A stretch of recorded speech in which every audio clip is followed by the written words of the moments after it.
but they just gotta learn how to sell other things. You know what I'm Yeah. saying? Like Yeah. nip it in the bud. You know what I'm saying? Because you're always being watched, and they don't know. Like that's how people are gonna start looking at you after a while. Then they get mad at what people say, but like look at what you're doing. You know, like Yeah. then they become so comfortable in the person that they're not even comfortable with being, if that makes sense. Like they became comfortable with it, but they still go behind the closed door and cry about it that we don't see. You know, they don't want to do this, but they gotta please everybody. You know that they it Well, just it's almost like there's like agenda that's getting pushed too. Like it's especially with like the industry type music that it's like you have to have a certain sound. You got to be yes, like yes, this.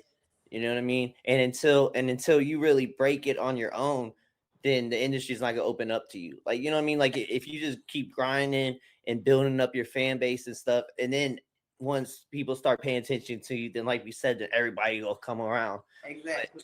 But until then, it's like there's gatekeepers that aren't gonna let you get in if you're making positive music or you're not sounding like the agenda or being, you know what I mean? And Because see, and that's why I do my sound like I deliver a message in my music, but I also give it a worldly sound as well, just so the world can grasp onto what I'm saying, but then I nip it in the bud. How I said they shouldn't just say a little something. Like I won't give all of it as a positive speech. You know, I won't put all of that in it because of course they're not going to listen to it. Of course they're going to block that out and make it not be heard or seen. You know, so yeah, you give them what they want, but then in the midst of that, that's why you use metaphors. That's why you yeah. use it how you use it so that you can get it out there and whoever get it, get it. You know?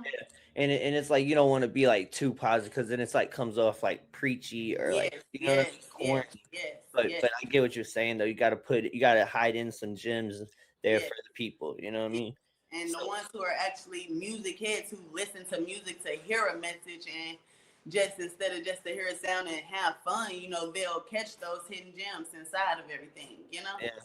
And it's good music that where you can go back and listen to it and hear things that you didn't hear before, like you know what I mean, because some music you could listen to a song one time and you've got it all, like you know what I mean, like you heard everything. But then there's songs where like I'll go back, it might be a song that I've heard like 10 times and then I'll hear it again, I'll be like, damn, I didn't even hear that part right there, or I get what they're saying right then. Like I didn't really get it Exactly. before, Yes. but now Yes. like I get what they meant right there. You know what I mean? And that's timeless music. You know what I mean? Because Yes. the music that we're talking about, the agenda music, that shit is all that people who chase trends and stuff. Like I always say, like they put in a shelf life on their music because if they